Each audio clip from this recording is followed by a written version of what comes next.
Jefferson Pilot Teleproductions presents Atlantic Coast Conference Football, the pregame show with Kevin Slayton and Ben Bennett.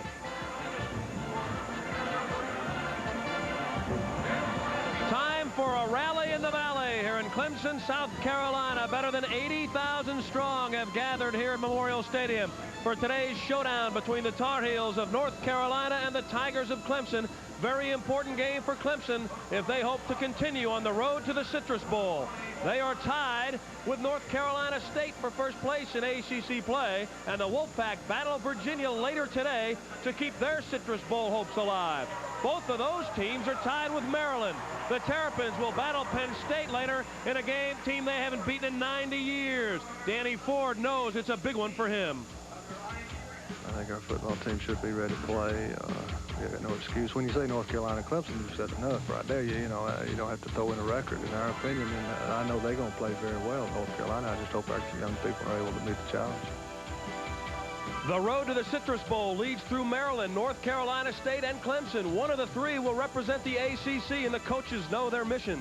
We've got 3 games remaining. We've got 2 conference games remaining, and we just got to continue to approach that and play that as hard as we can. And then if we're good enough, we're going to get there. We have 2 conference games remaining, and our second conference game won't mean very much if we're not able to win at Virginia. So everything is riding pretty much on our game with Virginia, because it's to remain in the conference race, to have a chance to win the championship, we have to beat Virginia. Though he's in the driver's seat, Danny Ford wants help. We had our opportunity against North Carolina State, Virginia, and we got Maryland in the future. All thing we can do is really take care of ourselves and maybe hope somebody else will give us some help. It's Spirit Blitz Day here at Clemson. They handed out 80,000 pom-poms to the 80,000 plus clad in orange here. And they're going to enjoy themselves this afternoon on a gorgeous day for college football here in the ACC. Hello, everyone. I'm Kevin Slayton alongside Ben Bennett. Glad you could join us for this week's ACC Game of the Week. And Ben, Clemson at the beginning of the year picked to be the dominant team of the ACC. They've struggled in their 2 losses and haven't been as dominating as some folks would like. Clemson ranked number 4 in the preseason polls. Everybody expected them to dominate play in the ACC. Their 2 biggest games, Florida State and North Carolina State, they have not played the brand of football that they're used to down here in Death Valley. Subsequently, they lost both those games. They're making their bowl hopes awful tough. They're tied for first, as I mentioned, in the ACC with Maryland and North Carolina State. Now, we talk about North Carolina coming into this game. It's been a rebuilding year for Mack Brown. They were prohibitive underdogs coming in, and now they've been in sick bay all week. When it rains, it pours. The University of North Carolina football team has 27 people that are in and out of the training room this week. They're banged up and battered. They played a tremendously emotional game last week against Maryland, and they pulled out all the stops. They're going to have to play with that same kind of emotion this week if they hope to stay in with Clemson. Ben, you mentioned that Maryland game a week ago. North Carolina relegated to the role of spoiler now as the rest of the season progresses. They nearly pulled it off against Maryland, a 10-point lead in the 4th quarter, but they didn't know how to win. They weren't used to being ahead. They hadn't been ahead by 10 points all year. They didn't know what to do with themselves. Now they've got an idea, hey, we can be in the football games, and if they play hard and they execute with the flawlessness that they had for the majority of the game last week, they've got a good chance to beat a lot of teams in the ACC. You heard Danny Ford mention it doesn't matter what the records are when North Carolina and Clemson get together, and that's going to happen today. And as we have all year long, we have our sideline reporter with us this afternoon to keep us updated on what happens down on the field. Today, Chris Allen is down there, and let's check in with Chris for a pregame note. Thank you very much, Kevin. The story down on the field so far today is wind, weather, and also young place kickers. We have 3 freshman place kickers between the 2 teams. For the University of North Carolina, wearing number 84 will be Clint Gwaltney, and number 48 is Hamp Green. Between them, they have kicked 7 of 13 field goals. And for Clemson, it's number 17, Chris Gardocki. Again, all 3 freshmen. I talked to Hamp Green before the game started here as he was kicking 37-yarders. I asked him about the weather. It had rained like crazy all night here. It was actually still dark when I was talking to him, even though it is now sunny out here. And I asked him about the field conditions. He said, It's a little mushy, a little tough as far as footing goes right now, but if the wind stays up, as it is right now, he expects the field to be dried off a little bit because of that. As far as Chris Gardocki goes, watch his change in motion there this game. He moved back 3 steps instead of 2, and he's been having trouble kicking a few lately. Kevin? All right, Chris, thank you very much. The Tar Heels of North Carolina are set to enter the playing field. Well, there are 80,000 in orange who are looking for their Tigers, but here come the Tar Heels. Fresh off a very impressive effort against Maryland last week, Mac Brown in the middle of his first season at North Carolina, trying to rebuild the Tar Heel tradition, and everybody associated with that program, Ben, feels very strongly he will do that. Well, everybody from the athletic director all the way down to the cheerleaders has been tremendously impressed with Mac Brown's sincerity and his eagerness to make sure that North Carolina returns to the national prominence that they've been in the last few years. For Clemson, on the other hand, these folks that gather here every week in Death Valley, they're used to success. They're also used to watching their team charge down the hill after they rub the rock on the far side. And they're getting set to do that, one of the most emotional moments.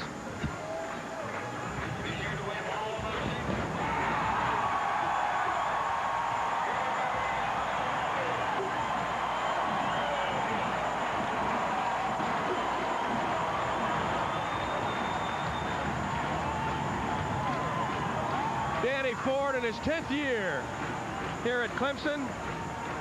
They bill it as the most exciting 25 seconds in college football, and indeed it is. We'll be back with the starting lineups and the opening kickoff after this.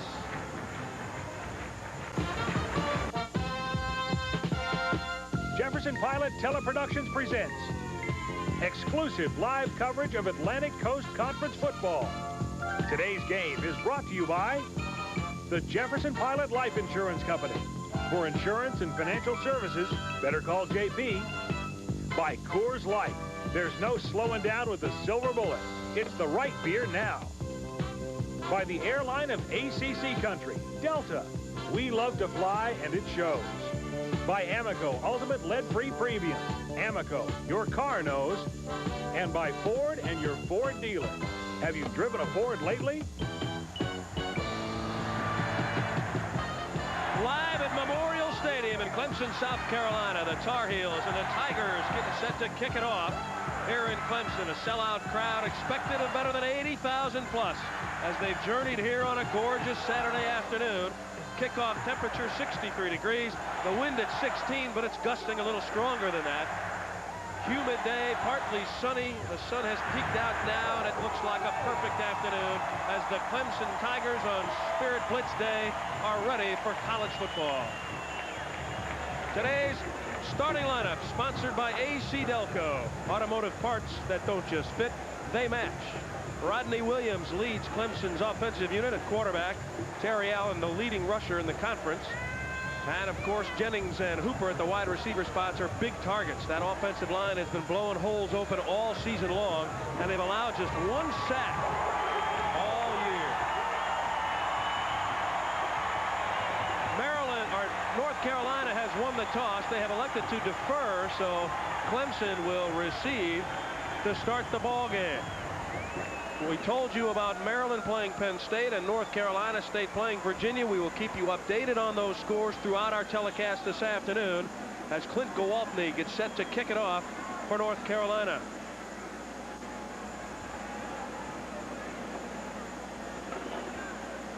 Joe Henderson will drop deep for Clemson. Henderson, Ben, probably about as good a backup tailback as there is in the country. As good a backup tailback and a very powerful backup fullback in addition. There is Joe. He is just a junior out of Freehold, New Jersey. We saw him break a 41-yard touchdown run in the first game of the season here against Virginia Tech. So he has that game-breaking speed. You see the effect the wind is having already as it blows the ball off the tee. One of the things to watch for very early in the game, North Carolina has not been successful in the fourth quarter scoring points. Clemson has been pitching a shutout so far this year for opposing offenses in their first quarter. Gowaltney gets us started with the wind at his back. A sailing kick goes into the end zone and out. And it'll be a touchback, so the Tigers will start from their own 20. And even off the kickoff, we have an exchange of blows after the whistle. So not a lot of love lost between these two. North Carolina, a fired-up unit that will battle the Clemson Tigers here this afternoon. There is Rodney Williams, the senior quarterback out of Columbia, South Carolina. Interestingly enough, he completes only 36% of his passes overall this season, but in his career against North Carolina, better than 65% against the Tar Heels. So when he sees blue, he sees red. Here's Terry Allen on the game's first play. Picks up about 5 before Bernard Timmons, number 42, trips him up. Our AC Delco starting defensive unit for the Tar Heels. Cecil Gray playing with an injured shoulder, so we'll keep an eye on him. Jacobs and Barker along with him up front. The best of the linebackers, Antonio Goss, number 45. He can make the big play happen. And the secondary has been beaten up. A couple of freshmen are in there, so we'll keep an eye on that. On second down, that was a busted play, but Allen turns it into a first down and then some. He's up to the 38-yard line before Clarence Carter, number 33, comes out of the secondary. And Carter, a junior, playing in place of the injured Skeet Baldwin. But Allen looked like, Ben, he started the other way. Well, Rodney Williams turned the wrong way for the pitch, but this will show you why Clemson leads the ACC in rushing and is ranked very high nationally. They make a broken play look like it's planned and get big yards. Allen, the leading rusher in the ACC, coming in with 789 yards, has added 18 in 2 plays. They run the big fullback, Tracy Johnson, and he gets just a couple as he crosses the 40-yard line. Chris Jacobs, number 79, in the middle of that line as Mack Brown looks on. Mack had that successful rebuilding tenure at Tulane and then took over the reins at North Carolina. This may be a precursor of things to come. Tracy Johnson got the handoff up the middle and had the cutback wide open. The soggy turf took his feet right out from underneath him. That should be a factor in today's game. Second down and 8. Williams still has it. He's close to midfield before he's wrestled down. Terrence Fedd, the free safety, number 36, came up to get him. Last week, North Carolina had a great deal of trouble stopping the run. This week, starting off, they're having the same kind of troubles. The thing that North Carolina did effectively last week was they moved their defensive linemen around and confused Maryland somewhat. They're going to have to do that and play flawless defense to stop Clemson's offense today. Mack Brown told me yesterday in practice he wants the quarterback to carry the ball. He wants it in Williams' hands, but he doesn't want him to have that much room. Third and short. He pitches it back to Allen, who gets the first down, and give Williams all the credit there. There was some tremendous penetration from the North Carolina defensive front, and Williams was able to make a successful pitch. This is how you stop the option. You break it down early. The fullback got rocked in the line by Gray, but Williams keeps his composure, pitches the ball to Allen, who moves upfield, doesn't run side to side, puts his head down, and dives forward for first down yardage. Clarence Fedd came up to get him, number 36. First down, Clemson. They're in North Carolina territory. Allen's getting a workload today. He cuts back inside the 40. That was just all individual effort. John Reed, number 90, the first to get a hand on him. Then Chris Jacobs made sure. 1987's Rookie of the Year in the Atlantic Coast Conference, Terry Allen, shows you why he's the leading rusher in the ACC this year. He makes people miss, keeps his shoulders square north and south, and runs the football forward. There's no wasted motion when Terry Allen gets his hands on the football. And he already has 33 yards today. Mack Brown has to devise a way to stop Terry Allen. Here he goes again. The tough yardage up the middle this time. First down, but a flag comes in late. Came in out of the secondary, and the North Carolina players are clapping, so we'll wait and see. I think it's going to be a hold against Gary Cooper in the secondary. Boy, and unnecessarily so. And Danny Ford, you just know he'll let him hear about it.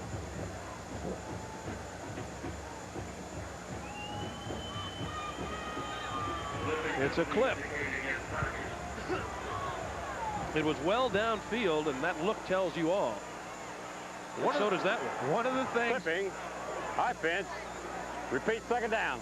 One of the things that North Carolina is going to have to do defensively, they're going to have to take some chances. They're going to have to put some bodies up on the line to try and stop Maryland's rush. They're also going to have to pursue.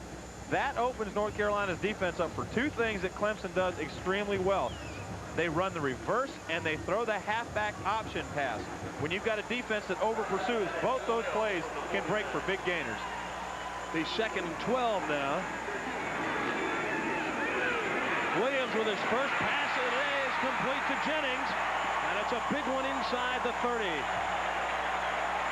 Not only a big play, but a big target, and now for Jennings, that is 13 consecutive games that he has caught at least one pass. If you're a cornerback, this is your worst nightmare. You've got Rodney Williams and Terry Allen out on the corner. As soon as you come up to try and stop the run, Rodney Williams pops the ball to keep Jennings over your head for first down yardage. North Carolina, I think, is going to have to really, really play the finest game of their life and take some big chances if they want to stop Clemson's offense. Jennings at 6'4", 235 is a big target. Henderson, number 33, in their tailback, and he gets the pitch. And he gets it inside the 25 before he is dropped, but that tailback spot producing some yardage. Stuffy Hewitt, a sophomore, number 28, playing in place of the injured Dan Vuletich for North Carolina, came up out of the secondary to make the stop. Well, when you play youngsters in the secondary, it can be a do-or-die situation. They can either play the game of their lives or they can just be totally confused back there. North Carolina's outside cornerbacks are going to have to come up hard on run support today. Here goes Henderson the other way. This time the hole closed in a hurry. The first man through was Cecil Gray, number 97. Then Roy Barker, number 92, took a hold of Henderson. Gray playing with an injured shoulder, the junior out of Norfolk, Virginia. He was questionable coming in. Just about everybody in blue was questionable today, Ben. It's, as you go through a season, even though they've won one game, the bumps and bruises hurt a lot more by virtue of the fact that they've lost as many as they have. They're at the North Carolina 19, facing a 3rd down and 3. On 3rd down, the pitch is an errant one, and the ball is loose. North Carolina has it. Doxy Jordan, number 4. So a crucial 3rd down play goes against Clemson. It looks like it's just a bad pitch by Rodney Williams. He pitches the ball too far out in front. Doxy Jordan coming up on the corner on run support, gets his nose in and makes the big play.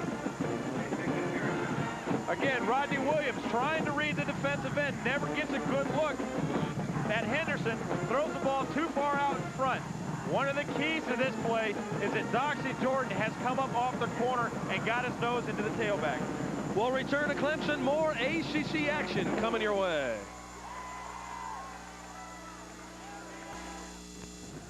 Danny Ford, only the 10th turnover against his team this year. They do not self-destruct. But in this instance, one of the freshmen that we talked about in the North Carolina secondary, Doxy Jordan out of Hampton, Virginia. You see him there, number 4, making a very big contribution to the Tar Heels. Giveaway-takeaway ratio is going to be a big, big importance in this game. Burnett, the freshman, gives it to Kennard Martin. Breaks one tackle and heads upfield for a pickup of 3 or 4 before he's brought down. Kennard playing with bruised ribs. Some of the Tar Heel faithful that have made it down here from Chapel Hill are A.C. Delco's starting offensive unit for the Tar Heels. I mentioned Burnett, the freshman. Martin will have to play the bulk of the load at tailback because Torrin Dorn is out with a back injury. Kurt Green starting in place of the injured Randy Marriott. Watch for Garnica and Crowley in the middle of that line. They can blow some holes open. Martin again. Boy, he was met hard by Raymond Chavis and Dorian Marable. Shy of the first down. One of the things that Clemson will do is they will flat hit you anytime you get your hands on a ball. Kennard Martin last week had big holes opened up and punished defensive backs when he got a chance to deliver the blow.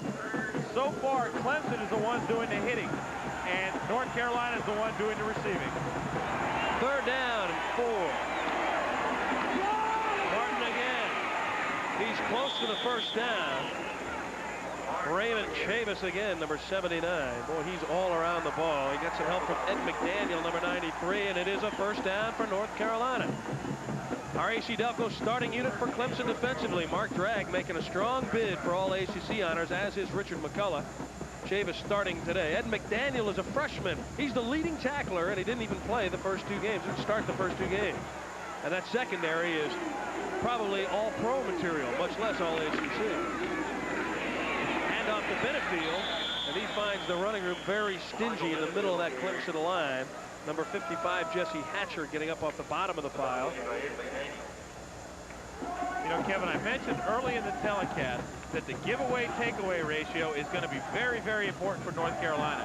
The only game that they won this year, Georgia Tech, they led the giveaway takeaway ratio. Last week against Maryland, a game they very easily could have won. Again, they led the giveaway takeaway ratio. Unfortunately for North Carolina, Clemson averages 2+ in the giveaway takeaway ratio. And Dragg jumps. Boy, that'll hurt. That'll make it 5 less than North Carolina will have to pick up.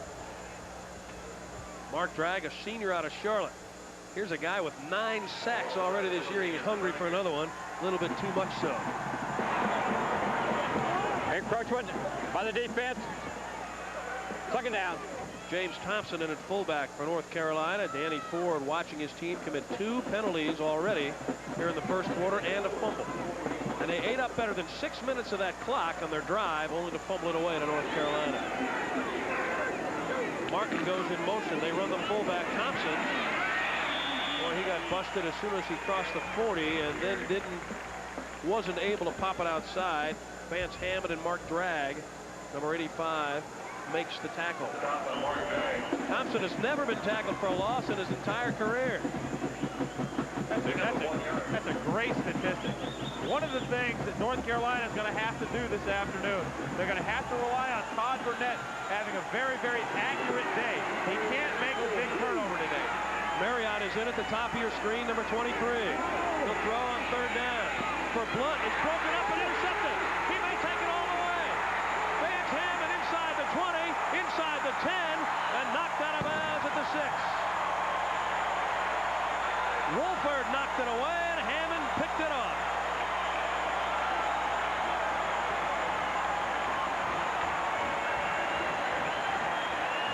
Well, I look pretty good here. As soon as I say they can't turn the football over, Burnett tries to force the ball into coverage. It's Karam off of both the players and into the arms of a defensive lineman. And look at him play it like Walter Payton, tiptoeing up the sidelines. That's a lineman's dream.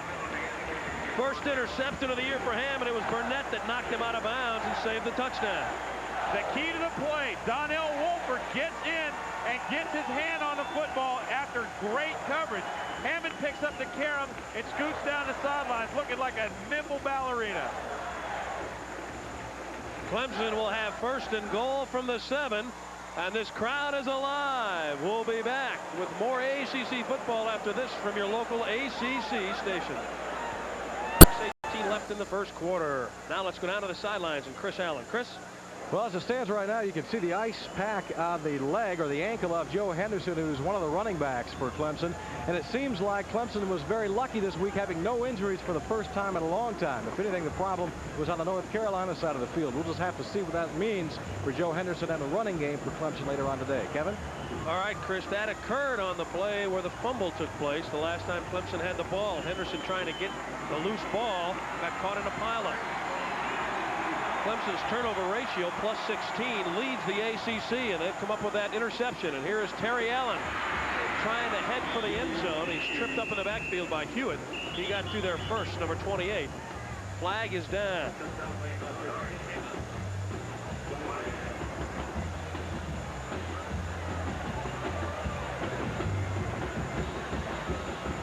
And it's a hold against Clemson, so that's the 3rd penalty that has worked against the Tigers here in the first quarter today. And 30 yards in penalties so far. Well, Kevin, these are the kind of things that drive you crazy if you're a coach. Holding. Offense. Repeat 1st down. And you can reflect that feeling in the eyes and the face of Danny Ford right now. Allen has become the first sophomore in Clemson history to amass 2,000 all-purpose yards in less than his first 2 years. And if you watch this kid run the rest of the afternoon, you'll understand it's absolutely not a fluke. And he'll run a lot with Joe Henderson on the sidelines nursing that sore ankle. Hooper in motion. Here goes Allen. That hole closed in a hurry. Roy Barker got a hold of him, number 92. It appeared that Allen had some daylight, but Barker came over in a hurry. He's just a freshman from Islandia, New York. You know, Kevin, for most teams, a loss of a running back like Joe Henderson would be devastating. But when you happen to have a guy named Terry Allen, your starting tailback, you don't lose much. Henderson does a good job at the backup, but Terry Allen is probably the most explosive runner in the ACC this year, and he'll be more than happy to carry the workload this afternoon. Of course, Kennard Martin might argue with that, but you got two great ones here today. Williams throws it out to Allen at the 10, knocked out at the 5. So it'll bring up 3rd and goal. Antonio Goss and Dwight Hollier, the linebackers, over there to combine to keep Allen out of the end zone. This is going to look a little odd. This is not your standard option play. Earlier, Rodney Williams stood up and popped the ball over top of the cornerback to Keith Jennings. This time he's again looking for Jennings. Jennings was covered, so instead of pitching the ball, he had the ball in his hand ready to throw it. He just threw it back to Terry Allen. Those will be rushing yards for Allen, by the way, because it was a lateral pickup of 5, and it's 3rd and goal now from the 5. Fullback Johnson, he won't get in. It'll be 4th down for Clemson, and you wonder now if the Tigers would think of going for it. It was Cecil Gray that brought him down there. In 4th down situations, Clemson is 5 of 6 this year. But Danny Ford has that decision to make, and he's made it. He has sent his place kicker out there. And Gardocki, the left-footed kicker, will attempt the field goal. Chris Morocco will hold. He's the backup quarterback, so you never know if they'll try to kick. But from the 10, it's like an extra point. It'll be a 20-yard field goal attempt for Gardocki, and he's 2 of 3 from this distance. Make it 3 of 3. So Clemson gets on the board first, but North Carolina has to come out of that with a moral victory. It was 1st and goal at the 6. They hold them to 3 with 4:27 left in the first quarter. We'll return to Clemson, South Carolina for more ACC football in a moment. On a beautiful day here in Clemson, you see how strongly the wind is blowing. No Reardon Memorial flag this week. Our director Mike Reardon is here, but he didn't bring one of his toys with him this week. It was the pumpkin last week at Chapel Hill, and the week before at Wake Forest it was the mini flag. Creativity is at a premium. And a North Carolina defensive unit talking it over. They have to be pretty happy with themselves. They've forced 1 turnover, and they've also stopped Clemson on a 1st and goal situation and held them to a field goal. Well, you know, you talk about the giveaway takeaway ratio as we look at the Clemson scoring drive. It's important to note that after most turnovers, and especially a turnover down in your own end of the field, the other team is going to score points. In addition to taking away an advantage that you have on a scoreboard, it also takes some of the wind out of your sails. Clemson will kick off after the Gardocki field goal. Sile ready to tee it up. And there is Randy Marriott dropping deep for North Carolina along with Eric Blunt. Marriott, who has a groin injury, did not start the game, but Mac Brown told us he will play a lot, and they'll see how that groin holds up. With the wind in his face, you can see how the ball deadens, and it's Marriott who slips at the 17. Runs into his own man and then gets drilled backwards. Number 44, Levon Kirkland, really nailed it. Just an 8-yard return on that short kick, and North Carolina will move from its own 20. You know, on the interception, if you look at Kirkland, that Burnett threw, it's tough to fault a quarterback when the ball gets tipped around like that. A bit frustrating for a freshman. It is tough to fault him when it's a tip ball, but he tried to force the ball in. Donnell Wolford had great coverage, and he still tried to put the ball in there. Kennard Martin straight up the middle. The running room is pretty stingy when you go against the center of that Clemson defensive front. Ed McDaniel, number 93, and Raymond Chavis, number 79, both in on the stop for Clemson. They just seem to knit one, pearl two, plug in another defensive lineman when a great performer graduates, as happened last year. They knock in these 3 guys. A couple of them will graduate, and they'll put in 2 more All-American. Well, you can count on when you play Clemson, if you're an offensive player, you're going to get hit. They have legitimately some of the best athletes in the country on their defensive squad. 2nd and 8, Burnett to throw. Has time, screens it outside of Benefield. He has a couple of blockers in front, crosses the 40, gets up to the 44, and has a first down. So the screen was set up very well, and the execution was there. McDaniel and Johnson combined to stop Benefield. This is what North Carolina's offense is going to have to do consistently today. They're going to have to come up with a change of pace play that picks up big yards. The screen play here out to Benefield works perfectly. They get blockers out in front. Benefield moves up the field. They get first down yardage. 16 yards. Creighton Incorminius with a great block, fumble on the snap, and it's recovered by Benefield. The block, or by Thompson, the block by Incorminius was a beauty. If you look at that offensive line of North Carolina in the last couple of weeks, Darrell Hamilton, Jeff Garnica, Pat Crowley have all stood out for individual praise from the coaching staff, and I guess Incorminius feels like, hey, it's my turn. So he leveled one of the defensive players on the screen pass. Well, not only do they get praise from their own coaching staff, they get praise heaped on them from other teams' coaching staffs. 2nd and 11. Burnett, they try the screen again, and Martin can't find the handle. Maybe a good thing he didn't, because there were 3 orange jerseys ready to eat him up. Interesting the way this play developed. It looked like they were trying to set up a screen to the strong side. Burnett turned and wheeled back to the weak side. Kennard Martin didn't make the catch. It'll bring up 3rd down and 11 for North Carolina with 3 minutes left in the first quarter. 3-0, the Clemson Tigers in the lead.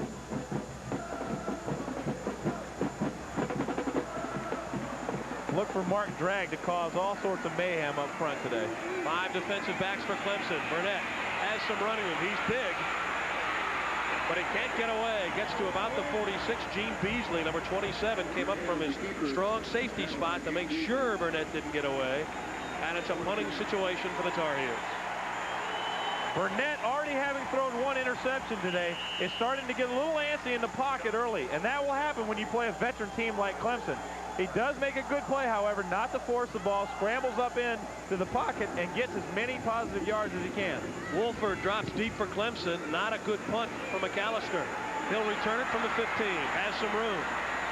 Oh, but that closes down in a hurry, and it gets only back to the 18-yard line before number 57, Brian Howe, brought him down. So Clemson will have possession, 2:19 left. We'll return to Clemson, South Carolina. More ACC action coming your way. We're back live at a sold-out Clemson, South Carolina, where the Tigers lead the Tar Heels 3-0. Kevin Slayton along with Ben Bennett. Glad you could join us for this afternoon's telecast on a gorgeous day in Tiger Town on Spirit Blitz Day. There are Tiger paws everywhere. They handed out 80,000 pom-poms, but they didn't give Mac Brown any. I don't believe he wanted any. First down, Wesley McFadden at fullback, and he carries the ball across the 25 to about the 29-yard line. Clarence Carter, number 33, comes up out of the secondary and gets some help from Willie Joe Walker, number 93. One of the big keys in today's game is going to be fatigue on the line play of North Carolina. Clemson has so many talented offensive linemen and defensive linemen that they can substitute a lot of players in there and keep their players fresh. North Carolina doesn't have the depth that Clemson does, and it could be a big factor late in the game. Picked up 5 on that play, 2nd and 5. Here's the pitch to Allen. Tell you what, they're not fancy, they just get it done. That is now the 15th running play to go with 1 pass. So you know what they're going to do. They just out-execute you. John Reed, number 90, came up to make the stop. Clemson, known for great running backs in the last 10 years. Terry Allen is not letting down that progression of events. He's not fancy. He's not blazingly fast, but he's a game player. When he gets his hands on a football, he knows what to do with it. He's going to make big things happen. Last week against Wake Forest, you should have seen what he did to Ernie Pernsley, one of the top defensive backs in the conference. He simply just ran away from him. They're going to measure to see if they're able to pick up the first down. And they did. So Clemson moves to a first down at their own 34 with 1:26 left in the first quarter, and we have a 3-0 ball game in favor of the Tigers. But Mac Brown's defense is hanging in there. They're making the plays when they have to. They've got to force some turnovers. They've got to force Clemson to do some things that they're not used to doing. Clemson, it looks as though, anyway, unless something unforeseen happens, will keep intact their streak this year. They have not allowed a single point in the first quarter. That's the Oral Hershiser Award for the first quarter this week. That's right. On first down, it's Allen. No surprise, breaks the tackle, gets across the 40, up to about the 43. The first man that had a shot at him was Bernard Timmons. Then Willie Joe Walker brought him down. One of the keys to this game is going to be time of possession for Clemson. If they can keep North Carolina's defense on the field, they're going to get tired, and eventually they're going to have a little breakdown, and a little breakdown against Clemson means a long run. Under 40 seconds and ticking, Clemson has had the ball for much of this first quarter. McFadden over the right side.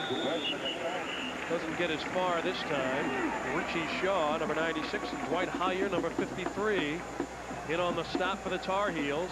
That'll make it second down with 27 seconds remaining in the quarter. If you're a North Carolina Tar Heel fan right now, you got to be happy about two things. One, Clemson's offense is not picking it up in big chunks. They're making them execute every play. And two, the crowd hasn't played a big part in the game thus far. Chris Jacobs is not playing a big part now. They're working on his left ankle, it appeared. Here goes Allen. Oh, he got busted by Timmons, and then he bounced off and got to midfield. That shows you the strength of Terry Allen. Bernard Timmons really hit him, and then it took Dwight Hollier to keep him down. He bounces off of one of North Carolina's best linebackers in Antonio Goss. He gets up into the line, and with that spin move, gets away and gets upfield for big yards. First quarter is over here in Clemson with the Tigers in front of North Carolina 3-0. We'll return for more ACC football in a moment. A rally in the Valley here in Death Valley, Clemson and North Carolina, as we begin play in the second quarter. Kevin Slayton and Ben Bennett, 3-0. Clemson leads. There's a mixture of folks in the stands, but it's friendly so far. 3-0 on that field goal from Gardocki, a 20-yard boot. And as we open play here in the second quarter, it's 2nd and 5 for the Tigers. As I mentioned, Clemson has yet to allow a single point in the first quarter. North Carolina, a team that struggles in the first quarter. So based on what's transpired so far, you give a moral edge to the Tar Heels. McFadden doesn't get it. Williams gets got in a hurry. John Reed wasn't fooled. It was a good fake to McFadden, but Reed didn't bite. This is what North Carolina needs. They need great individual efforts to stop the Clemson rushing game. John Reed never got blocked, moved upfield and got his hands on Rodney Williams. One of the keys to that tackle was not only did he get his hands on him, but he prevented Williams from pitching the ball. He had that type of angle. Rodney Williams couldn't do anything except hit the turf. Flags fly on 3rd and 7. I don't know if they let the 25-second clock expire. Let's wait and see. The illegal procedure against Clemson, so the penalties really killing the Tigers here in the first half. Procedure, offense, repeat 3rd down. You know, Kevin, you brought up a great point last week in the North Carolina-Maryland game. The longer you let an underdog stay in the game, the more confidence they gain and the bigger threat they become. And that's what's happening here. With every Clemson mistake, North Carolina, you saw the reaction of the North Carolina defense. They were jubilant as if they just scored a touchdown. Williams to throw deep down the middle. Hooper falls down. It's up in the air and it's intercepted. Clarence Carter, I believe, has the interception. It was Cooper that was open, but he lost his footing and the ball was behind him. Hit a North Carolina defensive player in the headgear, and then it looked like it was going to bring rain. It stayed up there so long. One of the things that I said early in the telecast North Carolina had to do was force Clemson to do some things that they're not used to doing. Rodney Williams is not a tremendous passer. He is a great leader. He throws the football behind and caroms off the North Carolina defensive back's helmet, pops up in the air, and Carter comes up with a big, big interception for Carolina. First down, Tar Heels. Kennard Martin bounces outside, has some room now. Wolford's the only player over there, and he brings him down. I tell you what, if you only have one guy back, that's the guy you want back there. Wolford doesn't miss very often, but Martin turns a loss into about a 15-yard gain. And North Carolina getting fired up as every mistake happens. We've seen more volleyball today than we have football. On the 2 interceptions, they both were deflections that carried 10 or 15 yards in the air before they were intercepted. 3 rail carom shots. First down, Tar Heels. Staples in their tailback now gets the call, and he gets bounced out of bounds by McDaniel, that freshman linebacker out of Batesburg, South Carolina. I asked Danny Ford yesterday, what does he do best? He said everything. That's it in a nutshell. It's not that he's great at any one particular thing. He's great at all the things. One point that a lot of people that are not really involved in the aesthetics of football, most defenses are designed for your linebackers to make all the tackles. And I'll go into that a little bit more later. Second down and 10. Staples again giving Kennard Martin a rest. Gets a couple before Reggie Harris, number 24, the junior linebacker out of Gaffney, South Carolina, makes the stop. You know, going back to what I was saying about how defenses are designed for certain players to make tackles, most people think it's just line up and try and tackle the guy with the ball. But the defensive coordinators spend long hours in the film room designing defenses to keep people off of their linebackers and allowing their linebackers, which are usually the best athletes, to get in and make the majority of the tackles. Burnett to the air on third down. That one's tipped up. I thought we were going to see a third one. Well, I tell you what we would have seen had the ball not got tipped in the line. You might have seen exactly the same thing happen on that play that happened on the first interception that Todd Burnett threw. Todd Burnett is not doing this week what he did last week, which is throwing the ball and looking away from his receivers. He's staring down his receivers and trying to force the ball into his wide receivers who are covered. McAllister on to punt it away. There's Wolford dropping deep for the Tigers. Burnett is 1 of 4 today, and he's thrown an interception. Punting into the wind makes it difficult. That ball is touched by 3 or 4 players, and North Carolina has it.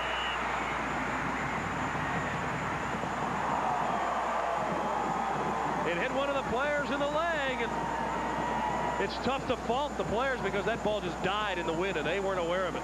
Well, the person that's got to do something about this right here is Donnell Wolford. He's got to yell short, short, short, so that the players who are trying to block for him know that the ball is coming down near him and that they have to watch out for it. And you can see he was doing that. He was waving his hands, trying to get his teammates' attention, but to no avail. North Carolina will have it when we come back. We'll be back after this from your local ACC station. On a perfect afternoon for football in beautiful Clemson, South Carolina. Kevin Slayton along with Ben Bennett. There are some North Carolina folks here that made the trip down from Chapel Hill, and they got to be happy with what they've seen so far. But other than those folks, everybody else in this stadium is unhappy. Clemson has turned it over 3 times, and 12:45 still to go here in the first half. And North Carolina, after that fumbled punt, has it at the Clemson 37, their deepest penetration of the day. Martin back in at tailback. There is Kennard. Runs out of a tackle. Runs out of 2 tackles. He's on his way. He's got 1 man to beat. He's gone for the touchdown.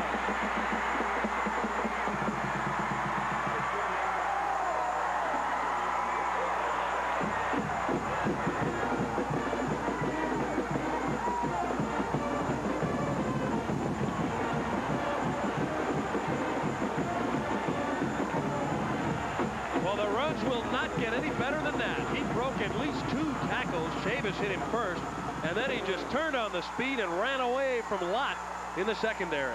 What a great individual effort on the part of Kennard Martin, and that's not a surprise to anybody that saw last week's game. Waltney on for the point after, and he knocks it through there. It is 7-3. North Carolina is in the lead over the Tigers of Clemson before 80,000 stunned spectators. One of the keys to this play, Clemson's cornerbacks walked up tight on the wide receivers, and it takes away their run support. Kennard Martin breaks out, breaks off of a tackle, and just explodes into the end zone. You can see the cornerbacks coming in late, but they were so close to the line and so far outside that they never really had a chance to come up and force Kennard Martin to move. You know, Martin, as you watch him on that touchdown run again, breaking the tackles, and those were 2 solid shots that he broke. As he moved out of the arms of Raymond Chavis and James Lott, he saw that he had a shot to get his body into the end zone. There was no stopping him on that play. He has the 2 top rushing performances in the ACC this year. We'll come back with more in a moment.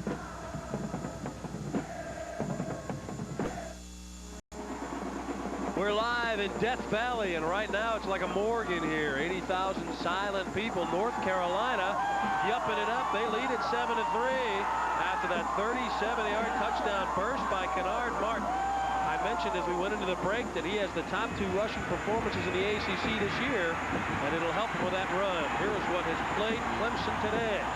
You see it. They were driving for their first possession of the day and fumbled the ball.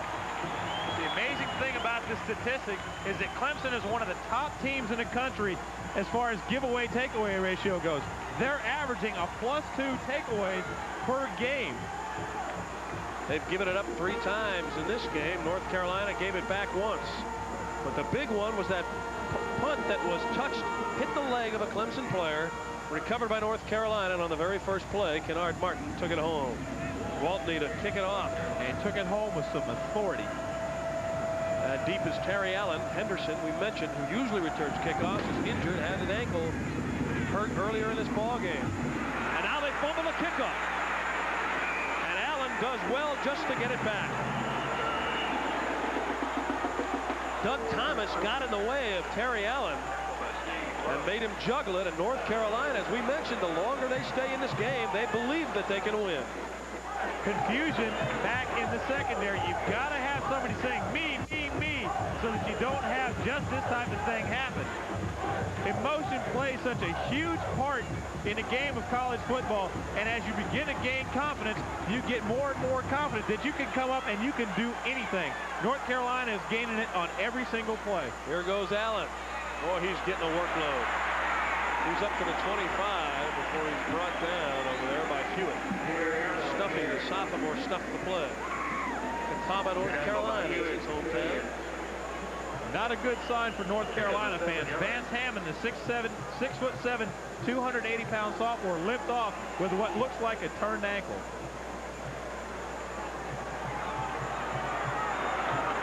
That's what Terry has done thus far. And with Henderson hurt, he's going to get a lot more carries today. He goes in motion on 2nd and short. Johnson, the big fullback, picks up the first down just shy of the 30. Clarence Carter came up to get it. You know, Kevin, I just have this gut feeling that sometime during the day, before this game is over, Tracy Johnson is going to make a big impact on this Clemson football team. He's just that type of player. He gets his hands on the football, and he makes things happen. He's a big, strong back, and he knows what to do with the football. First down, Tigers from their own 29. He's pretty consistent on those short yardage deals, isn't he? Williams being chased from behind, gets a block, now fires it downfield, in and out of the hands of Gary Cooper. Well, when things go wrong, they go wrong in bunches. You know, Cooper's got to be disappointed with himself for more than the fact that he dropped the pass. Rodney Williams hits him right in the hands after scrambling away from pressure. But the Clemson wide receivers don't get that many opportunities to catch the football. Clemson very proficient at running it. They haven't needed to throw it that often this year. When they get their chances, they're going to need to hang on to it. Eric Nash, a freshman, placed into duty because of the injuries today to the North Carolina team, was chasing Williams. Danny Ford wondering what's gotten into his team on 2nd down and 10. Williams to the air. Jennings, did he catch it before it hit the ground? The official says yes. Just shy of the first down by about a yard. Jordan and Hewitt were there. That'll bring up a short yardage situation. Rodney Williams back to pass, has a receiver wide open and throws it low and behind. Jennings makes a great catch, and it looked like he twisted his ankle at the very end of the play. Well, you could look for Mr. Johnson on this one as Jennings hobbles off. 2 tight ends go in there, so he may have come off anyway for this play. Oh, they did. They gave him the first down. They spotted it up at the 39, so it's a first down. Williams fumbles the ball, and he's covered immediately. But fortunately for Clemson, he also covered the ball. Well, these are not the types of mistakes, Ben, that you expect from a veteran quarterback. Clemson's made a bushel full of them today. Well, what happens on the option when you stick the ball in a fullback's belly? Sometimes he'll hang on to it rather than taking the fake. That causes problems because your quarterback can't get as good a grip on the football as he needs to have. You know, one of the things in Clemson that people are upset about is that Rodney Williams is not a flashy quarterback, and doesn't have the big stats. Loss of 2 on that play, so it'll be 2nd and 12. Here comes the reverse, and they're going to throw off of it. They're going for Cooper. He's out there!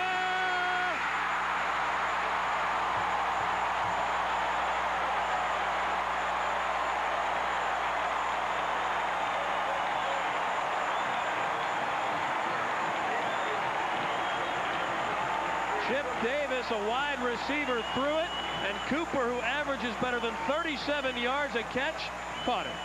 I said early in the telecast, one of the things that they might do is either run a reverse or run the halfback pass. They kill 2 birds with 1 stone here. North Carolina is over pursuing, trying to stop Clemson's running game. Davis just wings the ball downfield. If he had been able to stay on his feet, that was an easy touchdown. Allen tripped up immediately, 48 yards on that last play. And if you're wondering why Davis, a wide receiver, could throw the ball so perfectly, he's a converted quarterback. You'll put it on the money that time. You'll find a lot of those at wide receiver and at running back because quarterbacks tend to be very good all-around athletes and very easily adaptable to most positions. Some quarterbacks. I know an ex-quarterback who doesn't fit that bill. Most quarterbacks should.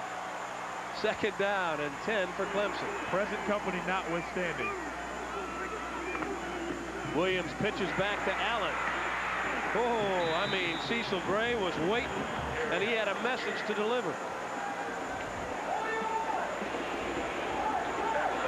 It makes it difficult when you try to run the option into the short side of the field because you don't have all the room to run and make a cut back up underneath. North Carolina able to defend that very well. 3rd down now and 8 for Clemson, and they want a timeout. This is an important series. You wouldn't think so with 8:31 left in the first half, but they trail North Carolina, and they were able to get a big play off that end-around pass from Davis. We'll return for more ACC action in a moment. Back live in Clemson, Kevin Slayton along with Ben Bennett on a gorgeous afternoon, and what a football game we've had thus far. 8:31 left in the half.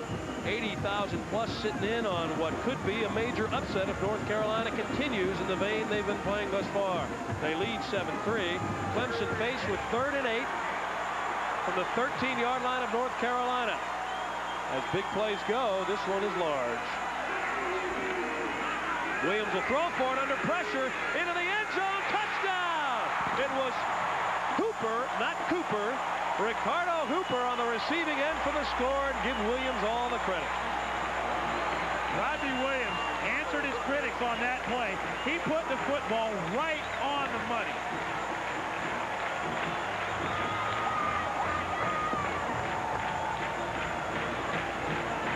And that vaults the Tigers into the lead. Gardocki will come on for the conversion. No, Sile will come on for the conversion. Gardocki kicks the field goal. Sile the point after. And he straight arms it right through there. Clemson takes a 10-7 lead. So the pass off the end around set it up. And then Rodney Williams, in the face of oncoming pressure, fires a strike for the touchdown. We talk every week about when a defense decides to blitz, it's a do-or-die situation. North Carolina brought both linebackers and secondary people, and it left man-to-man coverage on Hooper in the secondary. Rodney Williams, you got to give him all the credit in the world. He stands in under pressure and lets the ball go just as he's getting hit and put it right on the money on the corner pattern to Hooper. 2nd touchdown catch of the year for Hooper. So Cooper caught the end around pass. Hooper catches the touchdown pass, and if you're not confused yet, stay with us. We'll get you there. You know, I spoke earlier about how Rodney Williams doesn't do anything for you except win. He's the winningest quarterback in Clemson history, and the reason he wins is because he's such a tough competitor. He never, ever quits. Marriott and Blunt have dropped deep for the kickoff. Sile getting ready to tee it up. He'll kick with the wind at his back. 8:26 left in the half. Clemson on top, 10-7. So we have seen our share of big plays thus far in this game. From fumbled punts to batted balls that were intercepted. A 37-yard touchdown run by Kennard Martin of North Carolina. A 48-yard end-around pass by Clemson. There is Blunt. He is at the top of the screen, and he has Marriott to his left. Randy Marriott has returned more kickoffs for North Carolina than anybody in the history of that school. Knuckleball that Marriott fields at the goal line. He dances his way to the 23 before he's bumped out of bounds by Ed McDaniel, who does double duty at linebacker and on special teams, along with Wolford. Our Schlitzmall Liquor Student Athlete of the Week, Kurt Green of North Carolina, political science major that carries a 3.54 grade point, a wide receiver who started today's game. Kurt Green, our Student Athlete of the Week, Schlitzmall Liquor. Todd Burnett, the freshman quarterback, making his 3rd consecutive start. Has his team in the ball game right now. Here comes a reverse of their own with Blunt. But it closes in a hurry. J.C. Harper, number 77, was not fooled. Well, Kevin, here's the difference in why a reverse is successful and when it's not. Clemson stays at home and they don't over-pursue. North Carolina trying so hard to stop Clemson's running game, they over-pursued and set up the reverse pass. Clemson, very well coached and very athletic, stayed at home. Pickup of 3, 2nd and 7. Martin gets nailed by Donnell Wolford. Got help from Dexter Davis, number 9.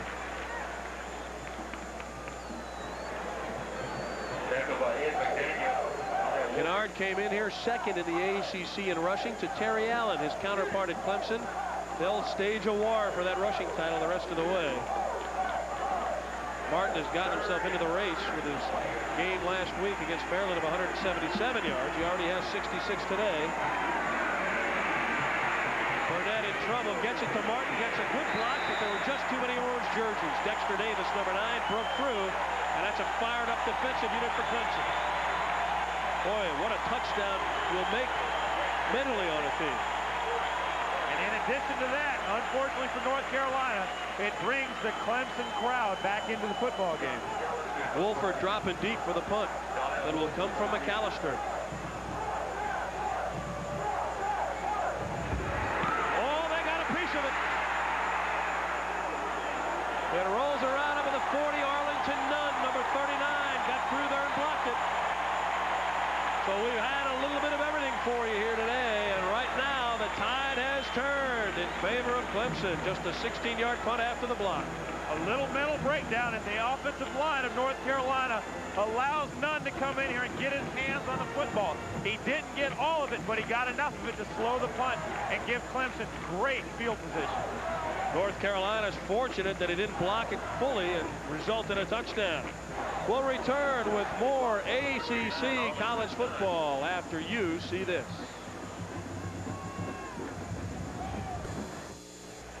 Live here in Clemson, the Death Valley crowd getting fired up. Some of the color and pageantry of college football as Clemson has taken a 3-point lead.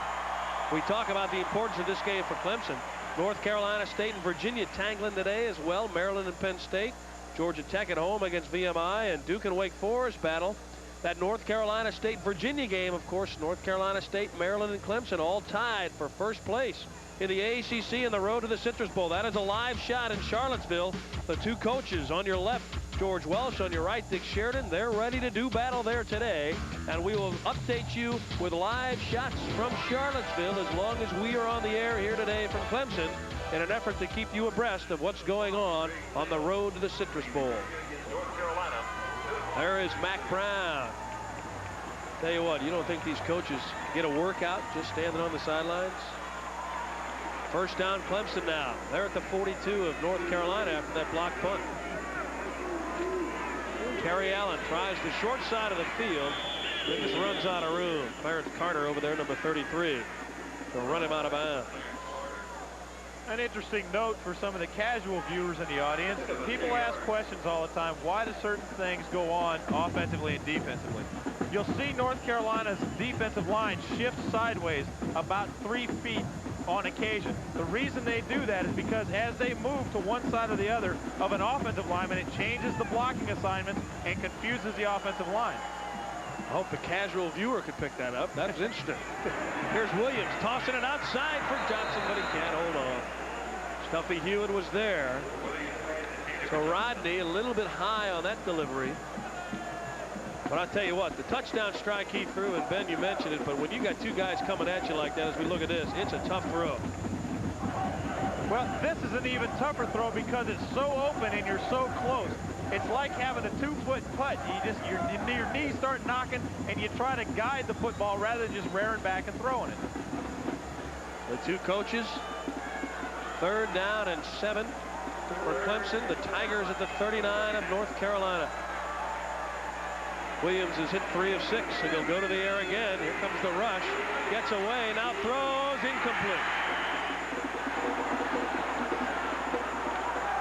Good defensive work out of the secondary for North Carolina from Carter again. Tell you what, as a junior, he's the veteran in that secondary. Well, this is the type play that disrupts the entire passing game. When you throw the rhythm of a quarterback off for whatever reason, it's going to disrupt the entire timing of the play.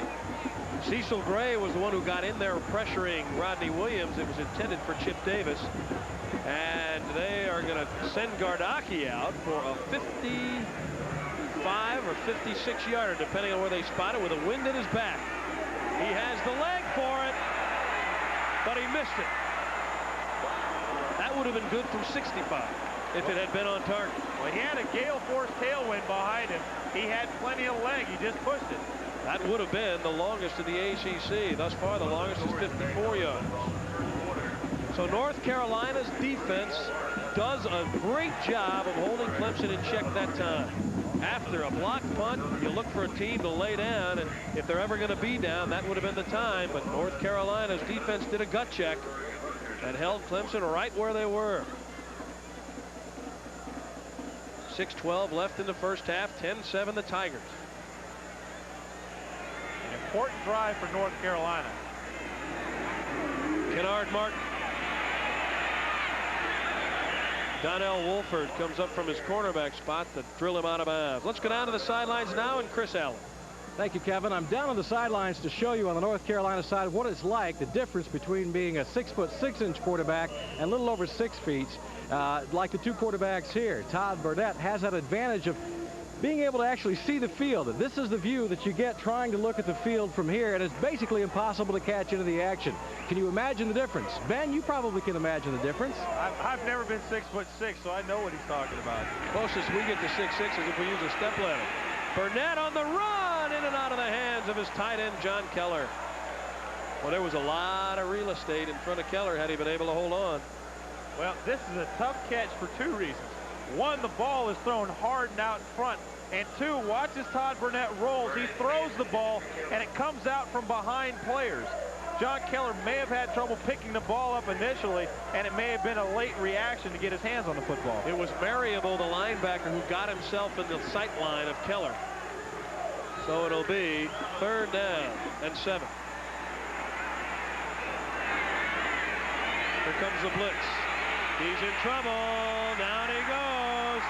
Mark Dragg with sack number 10 this year for that senior out of Charlotte, North Carolina.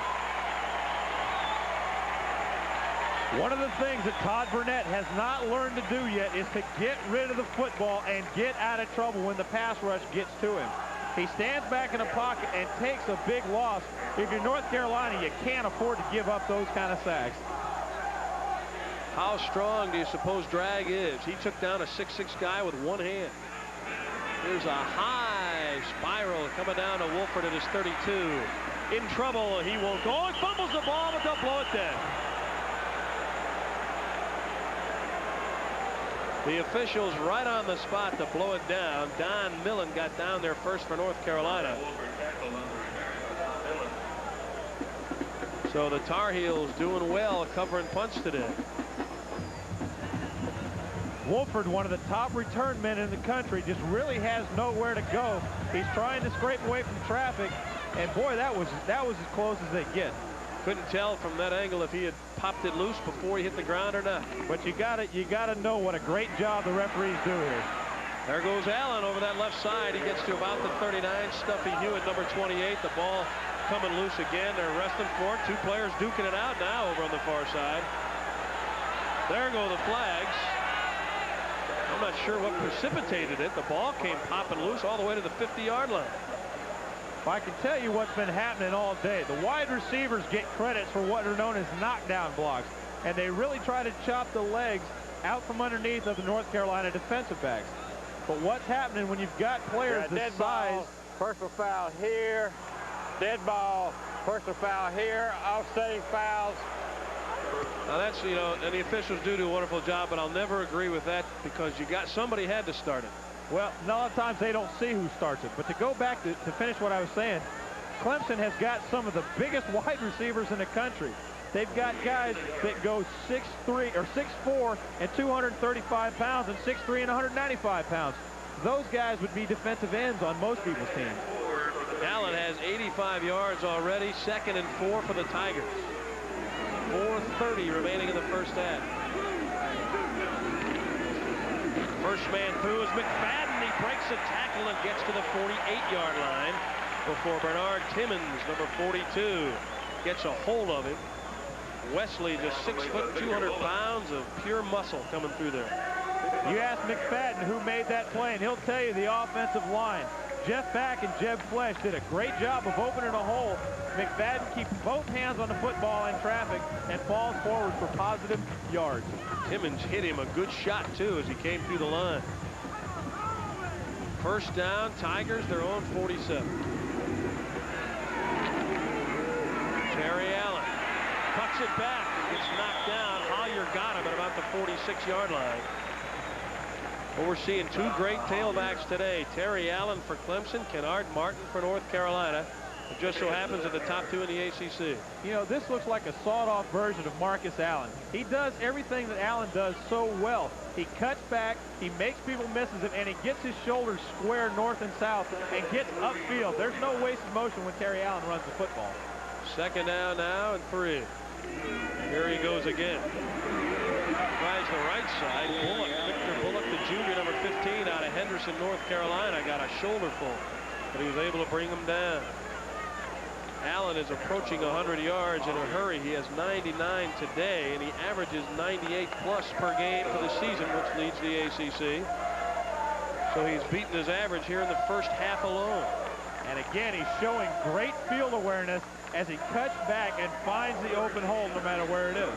I think it's important mentally again for North Carolina to keep Clemson out of the end zone as we approach halftime. 3:08 left.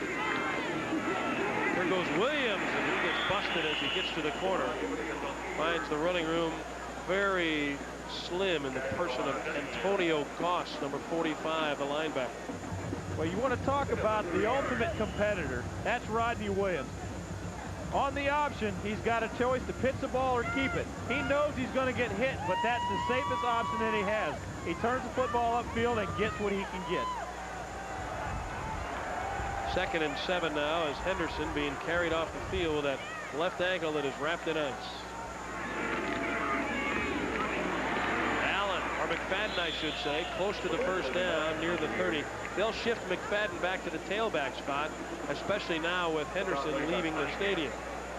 Willie Joe Walker got him, number 93. Well, I got to tell you, McFadden is going to be tickled to death that he's back at tailback. In his first start at tailback, he rushed for 226 yards and 2 touchdowns versus Virginia Tech in 1987. He has Tracy Johnson at fullback with him. 3rd down and 2. Tracy Johnson's pretty consistent in these situations, and that's who carries it, and he gets himself another first down. Dwight Hollier, number 53, made the stop. Along with Clarence Carter, number 33. Minute 48 remaining in the first half here in Clemson and Death Valley, where the Tigers are on top of the Tar Heels, 10-7. Kevin Slayton along with Ben Bennett. Glad you could join us for our ACC Game of the Week. We'll be keeping you updated on that Virginia-North Carolina State game with video updates from Charlottesville as that game progresses. And Williams calls a timeout.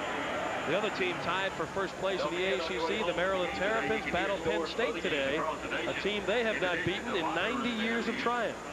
That's a lot of trying. And although that doesn't count big in the Atlantic Coast Conference statistics, it weighs on your mind mentally if you can't beat Penn State. You look around the league at halftime, and we'll have one for the books as we always do. That'll be an interesting look at the Perry brothers. And, of course, we'll update you on all of the college football happening around the country. What it does mean for Maryland in terms of winning or losing that game is if it comes down to a tie for the conference championship, the team with the highest national ranking gets the Citrus Bowl bid. So already with 3 losses, they could ill afford another one if they expect to be ranked higher than either Clemson or North Carolina State. What makes that game loom even more important is that Penn State got crushed by West Virginia on national TV last week. Penn State is an uncharacteristic 4-4 this year. If Maryland can't beat Penn State when they're having an off year, they may never beat them. I'm sure that Joe Kreback would have liked to have seen Penn State beat West Virginia last week than to see what had happened in that game. And you saw the mark of Joe Paterno was his team was getting blown out at halftime and made a heck of a comeback just to get back in the ballgame. Even though they still lost big, they had a big second half. That's a tremendous credit, like you said, to Joe Paterno. A man who'll be unemployed soon. As of Tuesday. Don't forget to get out and vote. First down, Clemson. Williams still has it. He was able to turn the corner, but Eric Nash, number 95, held on, and now a flag comes down. I think they got Rodney by the face mask on his way down. So with 1:21 left in the half, it's a personal foul against North Carolina. Will move it closer to the Carolina goal line. Cecil Gray, perhaps the guilty party on that. Dead ball, personal foul, defense, first down. See if we can pick it up on the replay. One of the things that happens when you're excited about trying to get in on a play is you get over anxious and you make some mental mistakes. Cecil Gray jumped on Rodney Williams late there, and it cost North Carolina's defense. First down at the 11. Fullback Johnson gets inside the 10. Cecil Gray is there, number 97. Had a lot of help from Dwight Hollier, the freshman linebacker, number 53. Well, you know, there's some things that you can count on in the ACC. When Virginia gets down close to the goal line, it's going to be Sean Moore. When Clemson gets down close, Tracy Johnson is going to get his hands on the football one way or another. 2nd and 7 after a 3-yard pickup. Terry Allen leaps over people and gets inside the 5. Well, you can never fault anybody for effort on that play.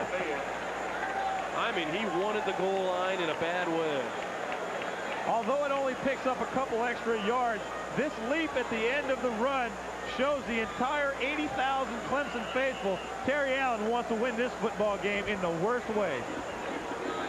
There you see 34 seconds remaining in the half. Clemson would love to get in one more time. What a shot in the arm it would be for North Carolina if they could keep them out. 3rd and 3 from the 4. Allen. Oh, he broke a tackle and he got in.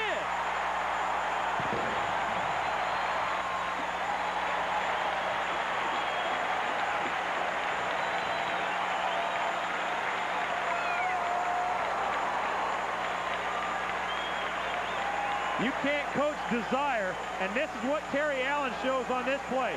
North Carolina's best defensive player, Antonio Goss, had him in his hands. He did it all by himself once he got his hands on a football. Terry Allen is showing you how badly he wants to make this Clemson football team a winner. Sile for the conversion. 17-7 Clemson with 28 seconds left in the half. They were down 7-3. And an end-around pass for 48 yards turned this game around. Watch the individual effort by Terry Allen once he gets hit. These are the yards that don't go into the stat book, but this is just such a great, great effort. And with that run, he goes over the 100-yard mark for this game. That's his 4th 100-yard game of the season. And his 6th rushing touchdown, as you see there. So Terry Allen puts Clemson 10 points ahead with 28 ticks left on the clock. and allows this crowd of 80,000 plus to settle into their seats a little bit more relaxed than they were 10 minutes ago. And the killer about the whole thing, if you're a North Carolina football fan, is that you had your best defensive player with an opportunity to make the play to keep Allen out of the end zone.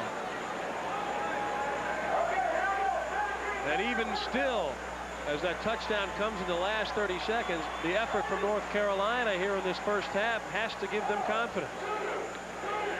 They played Clemson to a Mexican standoff, even though it was helped by 3 turnovers. But they're right in this game, and that's the attitude they'll have to take with them to the locker room. Well, they kind of shot themselves in the foot on the Todd Burnett interception. But other than that, North Carolina has played a very, very consistent half of football.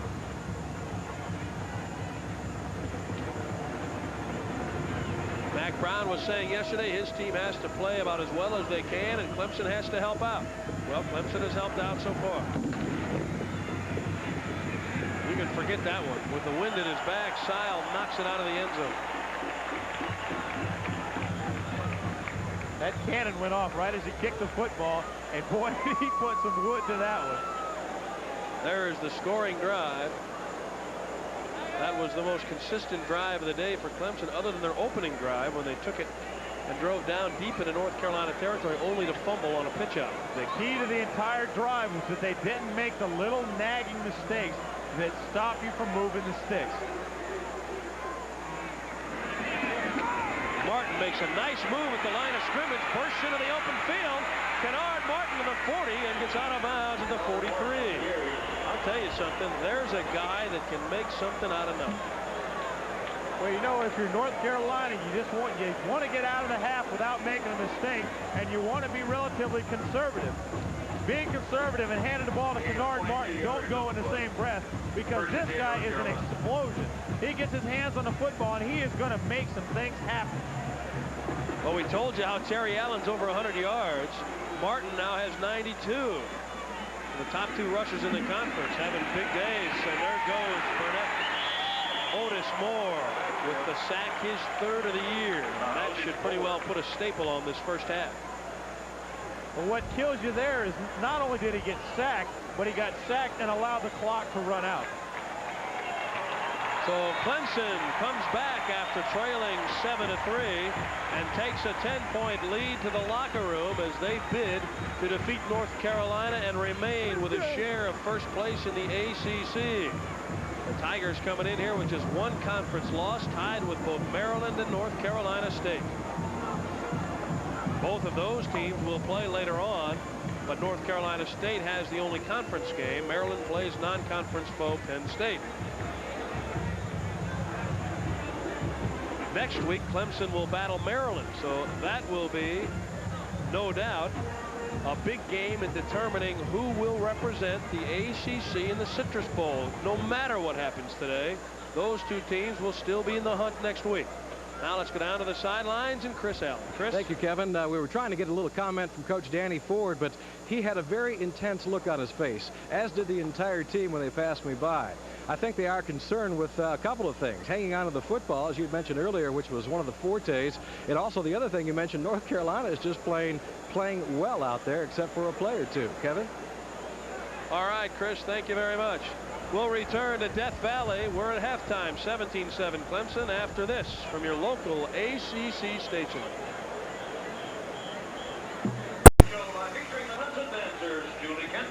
We're at halftime here in Death Valley. The Tigers of Clemson leading North Carolina 17-7 here at Memorial Stadium. As we do each week, time for Around the League, brought to you by Interstate Johnson Lane Securities, because your first investment is in your broker. Now let's take a look back at what happened in the ACC a week ago, and we start our roundup with Clemson and Wake Forest. Last Saturday, the Clemson Tigers scored first at Grove Stadium, but senior quarterback Mike Elkins would find David Jarvis to tie the score at 7. After a Chris Gardocki field goal, Wake could have gone into the half trailing by only 3, but Rodney Williams capped off a 49-yard drive in less than a minute with this toss to Ricardo Hooper. The Tigers led 17-7 at halftime. Clemson scored on their second possession in the second half to make it 24-7. Again, Mike Elkins led a Wake scoring drive. This time, Elkins found Ricky Prohl, and Wake had some hope. That is until Clemson tailback Terry Allen galloped 63 yards for 7 more Clemson points. Clemson finished with 349 yards on the ground and a 38-21 victory. Back live here in Clemson on a beautiful college football afternoon where the Tigers lead the Tar Heels at the half, 17-7. Kevin Slate along with Ben Bennett here at halftime. Our AC Delco feature this week, one for the books, centers on the Perry brothers, the refrigerator, and his little brother, Michael Dean. You had the pleasure of playing against those guys, didn't you? I wouldn't go so far as to say it was a pleasure. And although he never sacked me, William Perry is a huge force to be reckoned with in the defensive line, as was his brother, Michael Dean. I'm just thankful I didn't have to go up against both of them at the same time. That would not have been a treat, would it? So now time for our ACC Delta look at one for the books, the Perry brothers of Clemson. Delta, the airline of ACC country, is proud to bring you another ACC football one for the books. Delta, we love to fly, and it shows.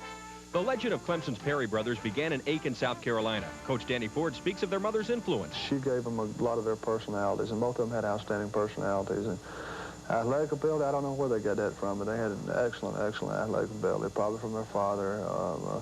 But both were naturally strong, quick, super quickness for big people. I mean, you don't find big people that quick.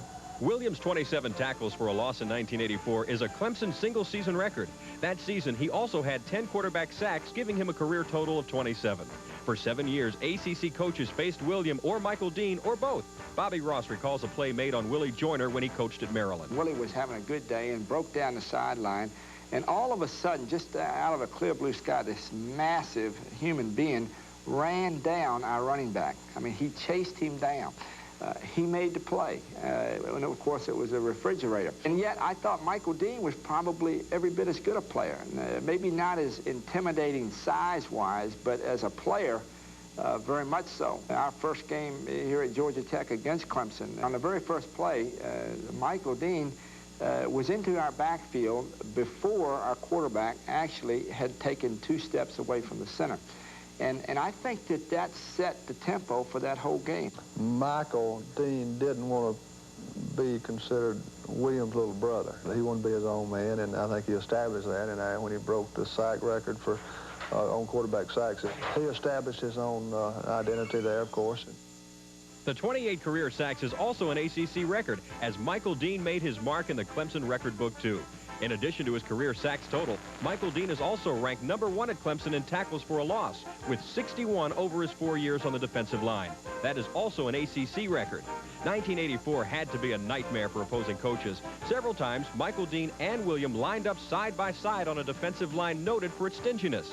Since leaving Clemson, Williams' size, ability, and personality have made him a popular figure here and abroad. There's no question about it. People who don't know anything, they know about the refrigerator. The legend of Clemson's Perry brothers, William and Michael Dean, will be remembered here in ACC country for some time. This has been another ACC One for the Books, brought to you by Delta Airlines. We love to fly, and it shows. All right, our Delta one for the books. And Ben, as we look at those 2 Perry brothers, a lot of people have heard, as Mike Ditka tells you, about the refrigerator. Not many about Michael Dean out of the ACC, but you think Michael Dean might have been the better of the 2. Well, I had the privilege of playing against the older Perry, but I did have the chance to see Michael Dean play. And I think as far as impact players go, I think Michael Dean was a little bit better. But when you're talking about a player the magnitude and the size of William Perry, he has an aura about him, and even if he doesn't make plays, he's going to make people think about making plays on him. You know, it's very rare that a man has an ability or an opportunity to make a contribution to college athletics the way that Bob Bradley has made a contribution here at Clemson. He's been the sports information director here for 34 years. You see him with his wife Louise down on the field before the game being honored. 34 years in this job, and the press box here, a beautiful one that it is, was dedicated in his honor at a ceremony last evening, and we just wanted to pass along our congratulations to Bob Bradley and his fine family. We'll return here to Death Valley at halftime for more college football. Clemson on top, 17-7.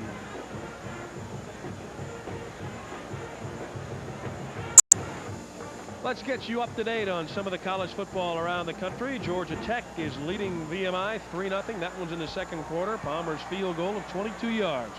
got the Yellow Jackets on the board. Maryland and Penn State, that big one for Maryland, is all tied in the first quarter.